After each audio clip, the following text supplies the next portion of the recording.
Hello दोस्तों, कॉकरोचों, कीड़ों मकोड़ों, मैं कल आप लोगों से मिलने आ रहा हूँ पुणे शहर में। और इस बार मुद्दा शिक्षा और शिक्षा मंत्री के जिम्मेदारी लेने का तो होगा ही, साथ ही साथ मैं मुद्दा लाना चाहूँगा पर्यावरण का।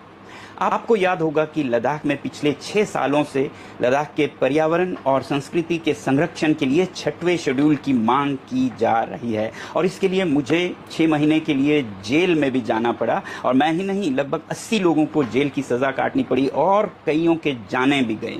मगर हाल में हमें एक आशा की किरण तब दिखी जब हमें जेल से छोड़ा गया, जो कि कहा जाता है कि सुप्रीम कोर्ट में केस हारने के डर से नहीं, बल्कि इसलिए किया गया, जैसा उनके ऑर्डर में लिखा था, कि इससे लद्दाख में और सरकार में एक परस्पर विश्वास का माहौल बने, ताकि मीनिंगफुल कंस्ट्रक्टिव डायलॉग हों।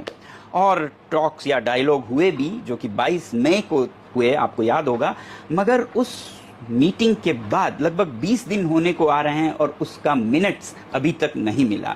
और जो मिनट्स हमें दिखाए गए, ड्राफ्ट्स, उसमें जो फैसले हुए उससे बहुत अलग निकला।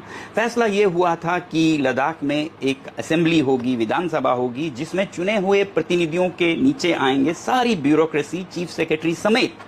और इस बात पर बीजेपी के जो नेता लद्दाख से आए थे इस टॉक्स में, उन्होंने भी बहुत बधाई दी थी और धन्यवाद दिया था, इसलिए कि उन्हीं के शब्दों में इससे चुने हुए प्रतिनिधियों का होगा एब्सोल्यूट कंट्रोल। मगर जो मिनट्स निकले उसमें ये ब्यूरोक्रेसी का जिक्र ही नहीं था। और जब हमने आपत्ति जताई लद्दाख के नेताओं ने, तो इसमें जोड़ा गया मगर कंसिडर शब्द के साथ, यानी कि देख सकते हैं। और दूसरी तरफ